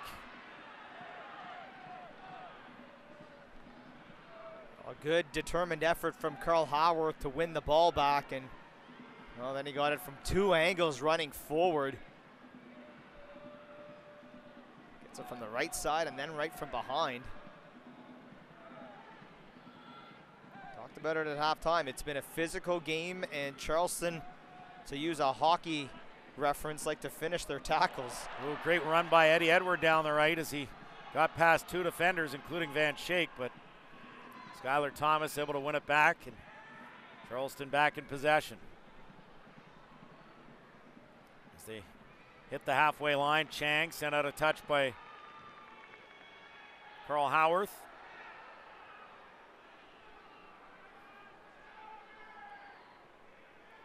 Comes back to the halfway line. Portillo moves this wide on the right. Griffith. Reed staying with him step for step. Griffith lays it off Higashi.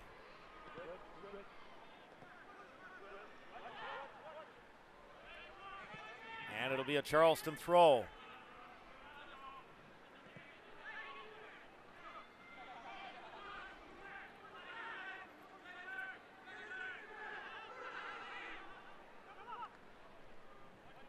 Worked in, and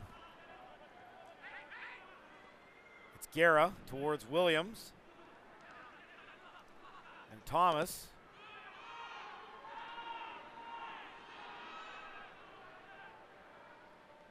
And now it comes back for Van Schaik. Williams called for the foul on Del Campo. Free kick Ottawa, 65th minute, 1-0 Fury.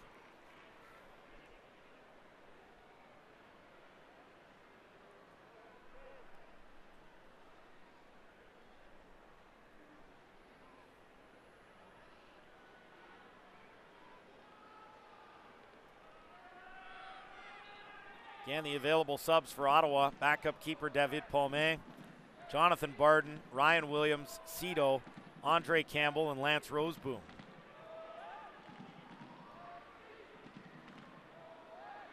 As this ball sent forward towards Howarth. Comes back to Dixon. Deflects back to Howarth. His ball passed to Pugh, and it comes back to the halfway line, Venter. Bruna. Wide right to Santos. Gerardo Bruna. Wide left, Anwo Bassi.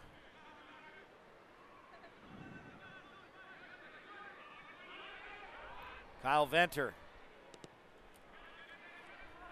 Ramon Martin Del Campo. Wide right, Eddie Edward. Sends it forward. It's played by Depew for Reed. Adonijah Reed now to Depew. Two defenders on him, and it comes back to Higashi. Great opportunity there. Charleston hanging in this contest, down a goal to nil. Down a man as well.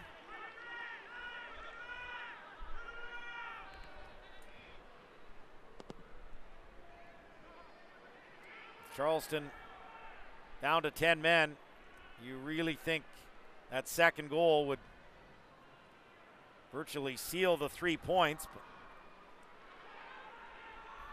not there yet, as it's played out of touch by Bruna, and this will be a Charleston Battery throw.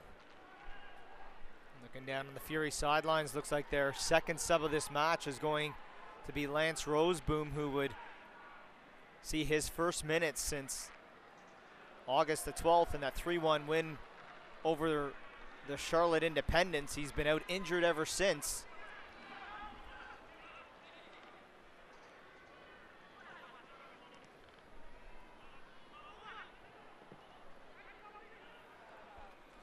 Yeah, missing 9 matches.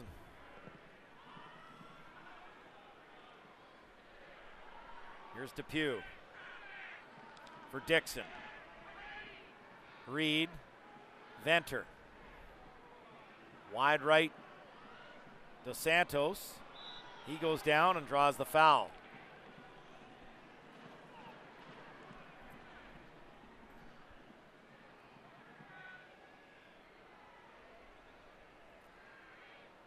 As we hit the midway point of this second half, Ottawa Fury FC 1, Charleston Battery 0. Well, you look at the stats sheet, AJ, and everything looking very even right now. Both teams with 5 shots apiece. Possession pretty much 50-50 now. Here's Howarth. Trying to get this in for Depew. Howarth now to Adonijah Reed. His ball deflects. Bruna steps up. Bruna now to Dixon. Wide right, Eddie Edward. Ahead for Dos Santos. Adonijah Reed. Oh, good ball into the penalty area. Dos Santos lays it off, and that deflects out for an Ottawa corner. Nice work from Adonijah Reed playing that ball into space. Yeah, great turn by Reed. I think the defenders thought he was going to go back towards one of Bruna or Dixon, but cuts it into the penalty area for Dos Santos, who had made the run to now win Ottawa the corner. Near corner flag, Gerardo Bruno will whip this in. A left-footed in-swinger.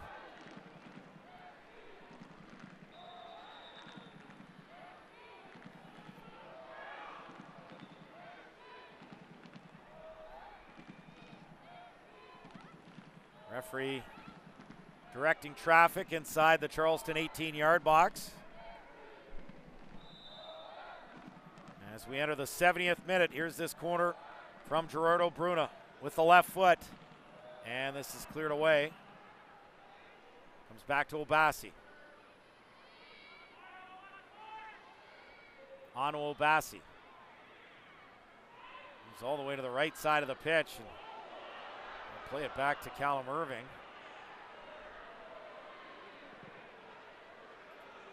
Irving with a long ball forward, trying to pick out Howarth. It's headed away, but right to Nick Depew. Wide left Howarth, little back heel towards Depew.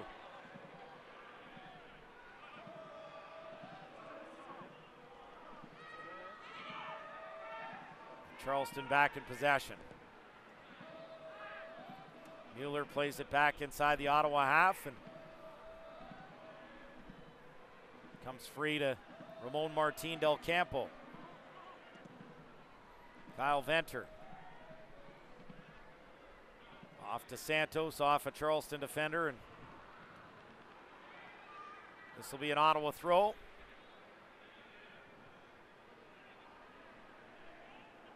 Edward. Chested down by Bruna. Bruna plays it wide left for Anwar Obasi.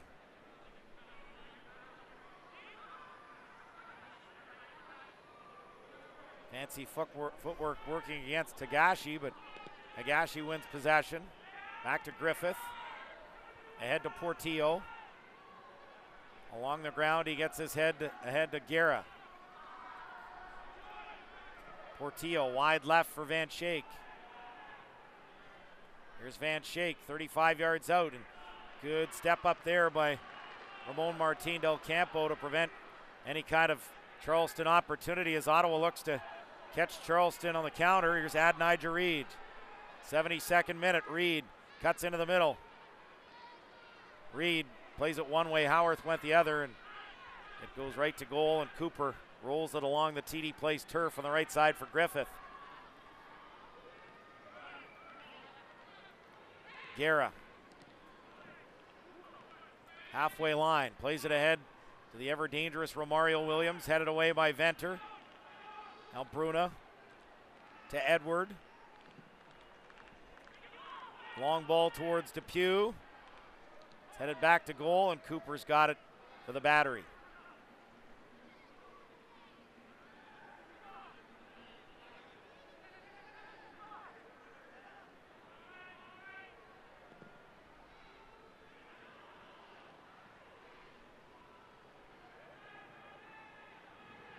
Charleston throw here. It's Michael Chang.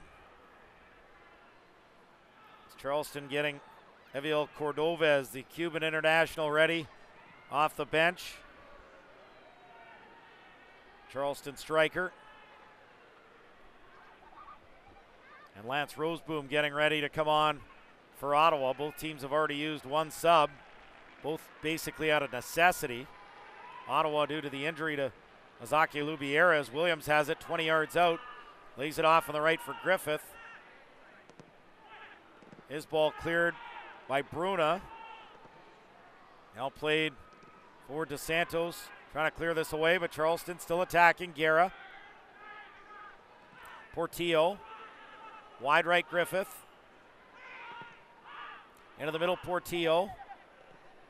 Now to Guerra. Plays this into the air. Higashi couldn't get to it, and Irving's got it for Ottawa. 74th minute. They lead 1-0. And I mentioned that substitution out of necessity for Ottawa. Azaki Lubiera replaced in the 7th minute, injured by Adonai Jareed. Skylar Thomas came on for Nabil Hackshaw, defender for midfielder, because defender Forrest Lasso sent off with a second yellow card. So these will be the first substitutions that really aren't out of necessity from the two managers. As Roseboom and Cordovez wait next to the fourth official on the near touchline. In the meantime, Portillo leaves it, and this is going to be a free kick for Charleston inside their own half, and here come the two subs. And for Ottawa, Jamar Dixon will be replaced in central midfield by Lance Roseboom.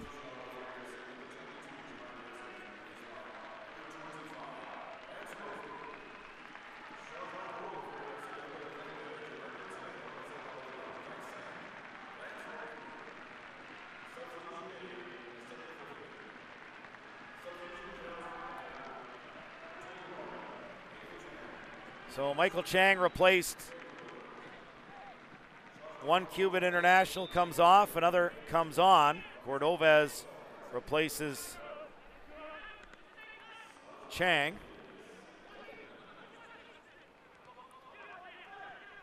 Both teams with one sub available to them if they so choose, as we've got a quarter of an hour remaining here at TD Place plus stoppage time. Ottawa Fury FC 1, Charleston Battery 0.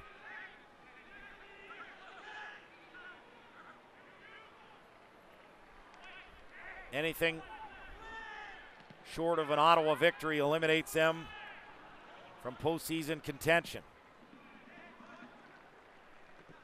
It'd still be a long shot with 2 weeks to go, but you just never know as Fury look to catch Charleston on the break here. It's Adonai Jareed, laves it off on the right, Lance Roseboom, and this will be an Ottawa corner as Skylar Thomas will concede that for Charleston. Yeah, good work by Lance Roseboom, getting wide for Adonai Jareed and now winning Ottawa their second corner of the match.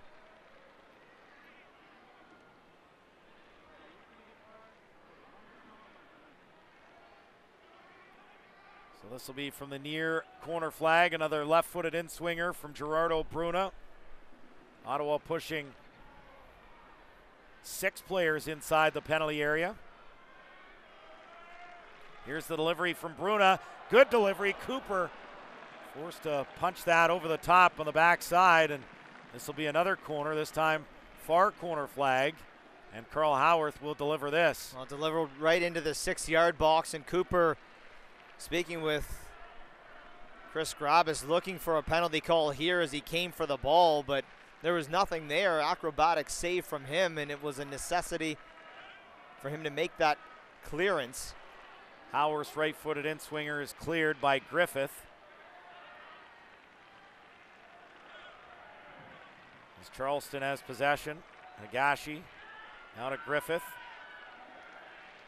Good run here by Quentin Griffith as he leads the charge on the right side now, plays it Wide left, Cordovez with a cross, and no one there to latch onto that ball just beyond the 6-yard box, and coming off his line to jump on it is Callum Irving.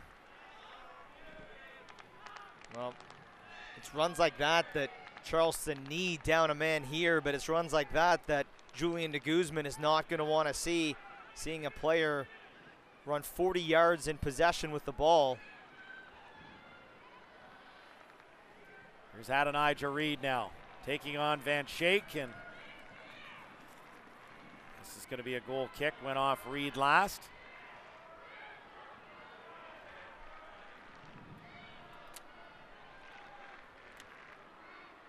Well, dating back to the end of August, Cordovez has scored 5 of the last 6 goals from Charleston.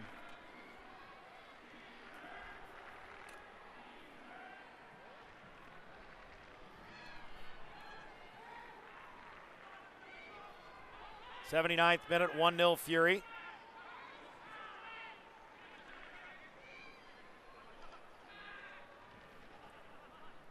As Charleston attacks, it's Guerra. Plays this wide left. Van Schaik now to Agachi, and he'll win a free kick. Dangerous spot here in the 79th minute. 45-87 the attendance here today at TD Place. Of course, Fan Appreciation Day and the final regular season home match next Sunday afternoon against FC Cincinnati. And if the weather forecast holds, as I mentioned in the first half, should be a great day. Expected to be 22 degrees a week out. So free kick here, and lining this one up is Justin Portillo.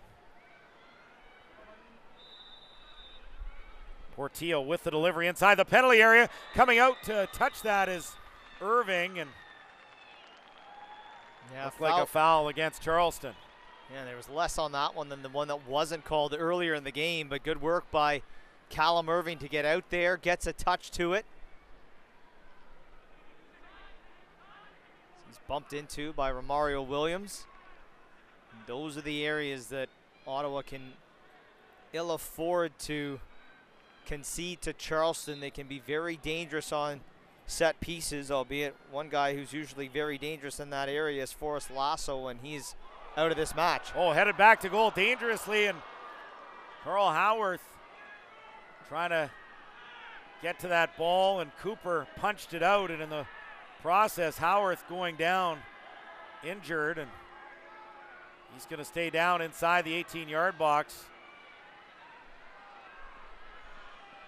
Ottawa continuing to play on the far touchline, but Howarth is finally up and okay. Although crouched down a little bit before running back into play. So we've got 10 minutes plus stoppage time remaining here at TD Place. 1-0 Ottawa Fury FC.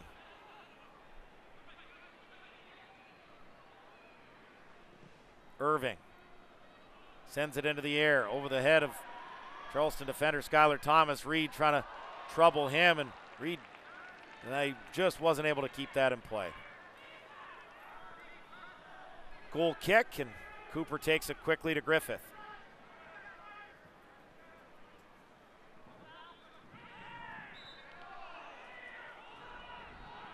Foul conceded here, and Nagashi goes down for Charleston. Just inside their own half. They get this going again. It'll be a Charleston throw.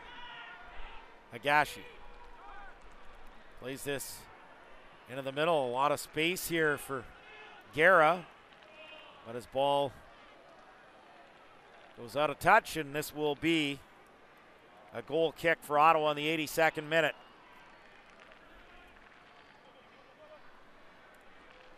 Well, this second half has really progressed along quickly, or so it seems. And what would have seemed like a daunting challenge to hang on to this 1-0 lead through the first half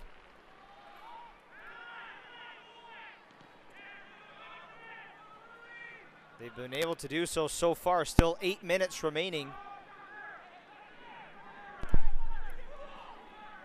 And much work to be done for Ottawa. And again, we talked about it during halftime, AJ.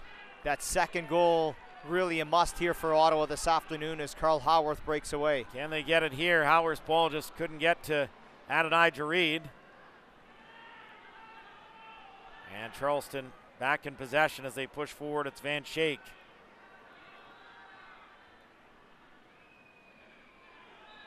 Now a free kick conceded as Roseboom called for the foul on Portillo.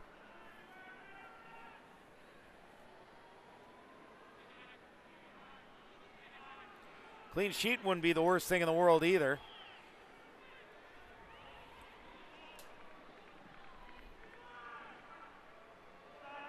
As this ball is sent inside the 18-yard box, and Callum Irving gets control, and now the third and final sub comes on for Charleston. It'll be Nico Rittmeyer. And Rittmeyer will replace the Japanese midfielder Kotaro Hagashi.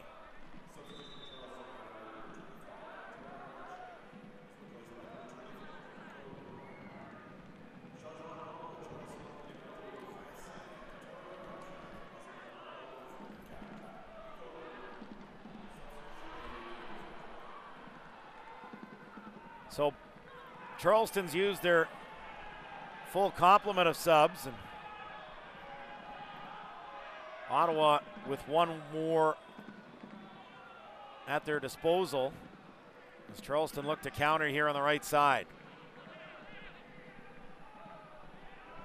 Played into the middle, Portillo. He'll lay it off.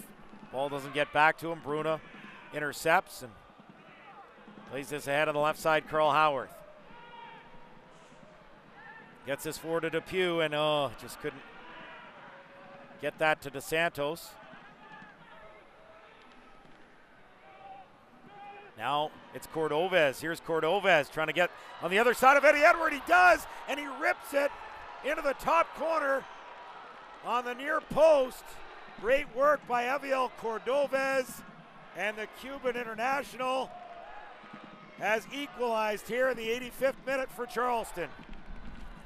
Well, fantastic work by Cordovez, bringing the ball down on the left side and then going inside out on Eddie Edward, and a great finish to beat Callum Irving top corner. Mere minutes after AJ was talking about the goose egg, it's broken. I'm gonna rib you. I didn't name the player.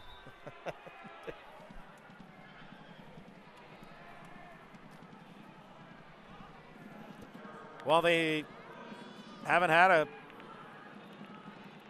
clean sheet under Julian de Guzman, and they also haven't had a win, and I think there's probably some correlation given the fact it's tough to win games when you rely on winning by scoring multiple goals. Can they do that here today? Flag is up for offside against Lance Roseboom. 86th minute, 1-1 the score. Well, they haven't shut out the opposition since the 29th of July, and that was TFC 2 here at TD Place. This multiple goal factor has really been a symptom all season long. It's been that second goal. We talked about it, that it was a must, and they're going to hope that this third and final substitution in Cito is going to be the one who finds that goal for Ottawa. So both teams out of subs. 87th minute, Cito on, Steven DeSantos off, and this will be a free kick for Charleston inside the Ottawa half. Well, if this is the way the scoreline finishes, this will basically be a microcosm of their season. Unable to build on a 1-0 lead, unable to prevent the other team from scoring, unable to take their advantage when they've got an extra man.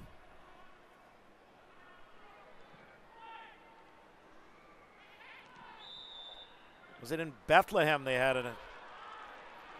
were a man up and were unable to take the advantage. There was certainly a game on the road early in the season. They have not fared well 11 v 10 is my point. No, and it's the mark of a team that knows how to win. You know how to score. You know how to close out a game.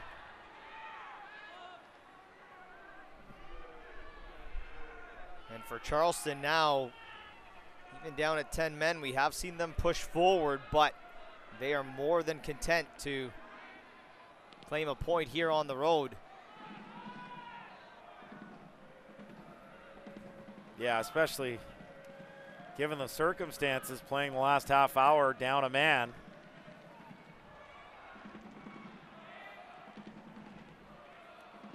Skylar Thomas for Charleston. And give them credit, they didn't panic.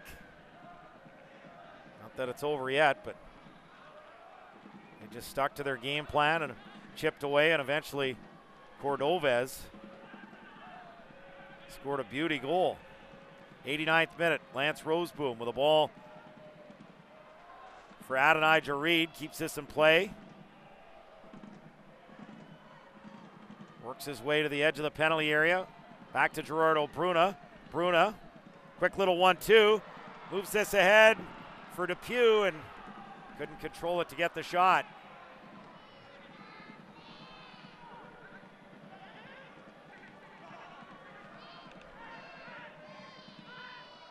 Now Venter ahead for Obasi. Onwo Obasi into the middle for Lance Roseboom. Wide right, Eddie Edward.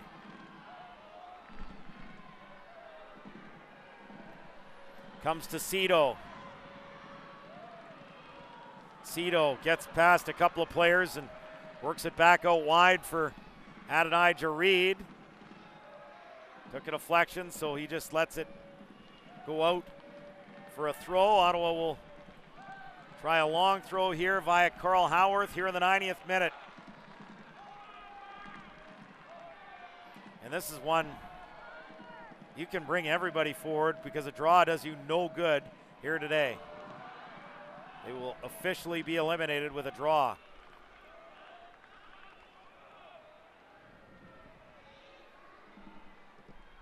Launch forward here by Callum Irving.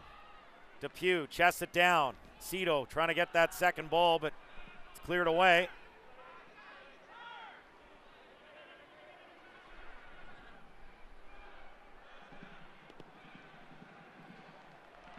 Ball towards Carl Howarth. Howarth sends it to the far post. Obasi, minimum of 3 minutes of stoppage time to be played here.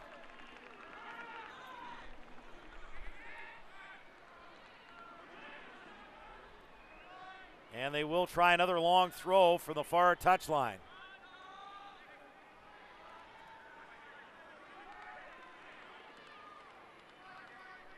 Carl Howarth takes a run up with the throw. It's headed away. Roseboom now.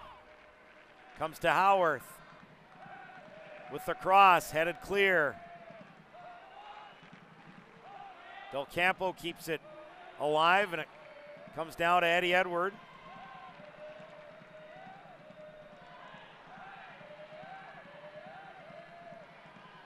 And Ottawa with 2 minutes now remaining in their competitive season unless they score.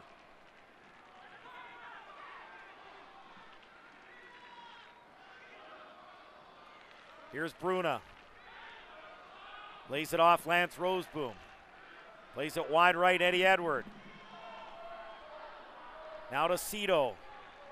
20 yards out with the cross. It's a good ball, and it's headed away. Comes now to Adonijah Reed. Reed turns, 25 yards out, lays it off for Bruna. Bruna plays this forward. Comes back to Cito. Cito with a little bit of space. It's closed down, though. Now Depew. Depew with a shot, takes a deflection, and it's covered up by Cooper. Just over a minute of stoppage time remaining here. As Charleston happy to build this up from the back.